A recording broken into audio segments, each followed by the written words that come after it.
Hello fellow YouTubers and welcome to the madness that is Mac in VR. Green Hell VR released onto the Quest 2 on April 7th and I've been playing non-stop to bring you this review, so let's dive straight in and remember, we're born to respawn.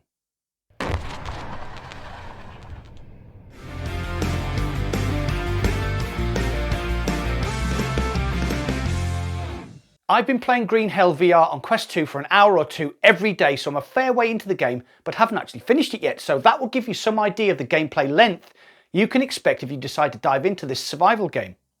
Admittedly, a couple of hours of this were spent bumbling around with no idea what I was doing, so a big shout out to Nathan who helped me out in chat when I live streamed it last week. So today I'm going to talk about the story, gameplay mechanics, how to survive, the audio, graphics, pros and cons. Then I'll give my conclusion at the end, so make sure you stay tuned to check that out. You play the part of Jake Higgins, a famous anthropologist who's on an expedition to the Amazonian rainforest with his wife Mia. After being attacked, Jake is separated from Mia and left to fend for himself in the jungle. He must try to survive while unravelling the mystery of why he is in the Amazon, and the story isn't as straightforward as you think. Jake must navigate the jungle, which does want to kill him at every opportunity, pulling together makeshift shelters, weapons and tools, plus hunting for and cooking food, if it's not thundering down with rain, which it often is. This environment is stuffed full of animals: fish, spiders, scorpions, snakes, pumas, alligators, tapir, lizards, frogs and armadillos, to name just a few. It is also stuffed with plants, trees, bamboo, mushrooms, coconuts and all manner of items that can feed you or kill you. You have to experiment to find out, and that leads to all kinds of weird situations, running around puking up while trying to find an antidote to what you've just scoffed. Refreshingly funny, even though it was actually lethal on several occasions. You can build all sorts of structures as well, from a simple bed made from leaves to a more complex smoker, drying rack, rainwater catcher and water filter to keep those pesky parasites out of your belly. On your wrist you have your handy smartwatch which shows time, date, GPS, status of your various food sources, carbs, proteins, fats and waters, when to sleep, and the last screen, which is this. Bottom section is imminent death by poisoning. Bottom left we have fever, which can get higher if you're injured, stung or poisoned in any way, then sickness from food poisoning. Top right is how sleepy you are, then your stomach parasite level. Drinking any water that is not boiled or filtered will give you parasites, as well as some fruits I seem to remember. Your trusty backpack contains slots for weapons, herbs, food and other items like poison frogs, bizarrely. One thing I do like about it over, say, the backpack in The Walking Dead is that you can take it off, place it in front of you where it will stay while you potter about eating items or crafting arrows, etc. And you will do a lot of pottering about. I find myself wandering around gathering items, fishing, chasing tapirs around with a machete, getting stung by spiders, desperately searching for anti-venom, admiring the view, chopping down trees, eating stuff I probably shouldn't, and generally having a blast seeing what is possible in the game. Quick tip here. You cannot jump from height into water. Tried it, died, so you don't have to.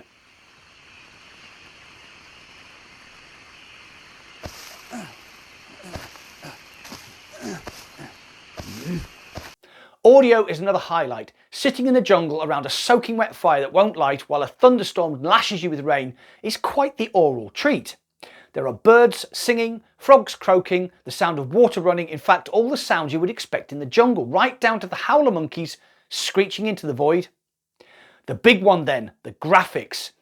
I think Green Hell VR is the prettiest game on Quest 2 platform, beating out my previous favourites of Sniper Elite VR and The Walking Dead, Saints and Sinners.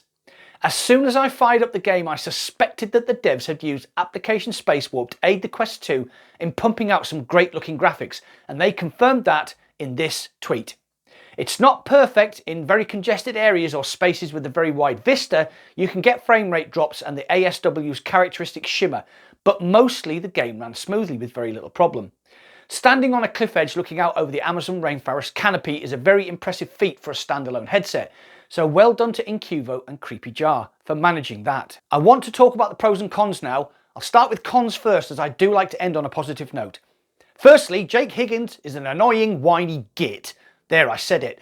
I started to get annoyed at his fractious interaction with anybody that would talk to him, plus his continuous complaints of "so hungry" and "so thirsty."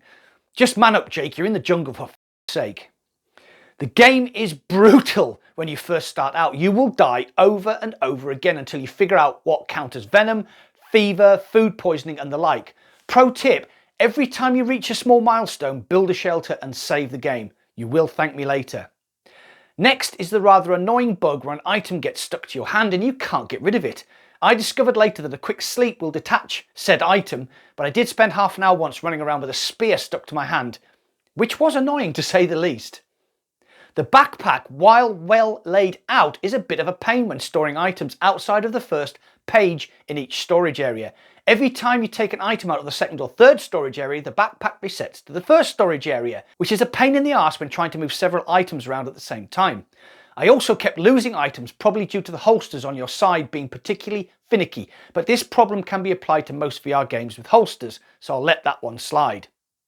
It's way too hard to keep your fat stores topped up. Carbs, proteins and water are not a problem, but fats seem very hard to come by, strangely.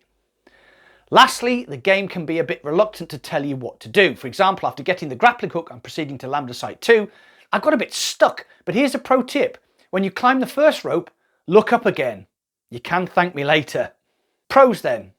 This is a big game. Like I said at the beginning, I've been playing for an hour or two every day, including a monster 4-hour session yesterday, and I don't think I'm anywhere near the end. In my defense, I do spend a lot of time just pottering about. Must be an age thing, but still, the game is a decent length. It is also beautiful to behold, and the audio is top notch as well. There is nothing more satisfying than settling down in your newly constructed shelter, getting a fire going and cooking all the stuff you have hunted and gathered that day. Before I get to my conclusion, I would just like to give a shout out to my patrons. I love you all truly, madly and deeply. Plus, if you enjoy the madness that is Mac in VR, please smash that like button, subscribe and hit the bell icon to be notified whenever I upload any new content. You can also support the channel by buying one of my stylish tees. Check out the merch shelf down below. Thanks. Conclusion. Despite its many flaws, and there are many flaws, I became engrossed with this beautiful, brutal jungle survival horror game.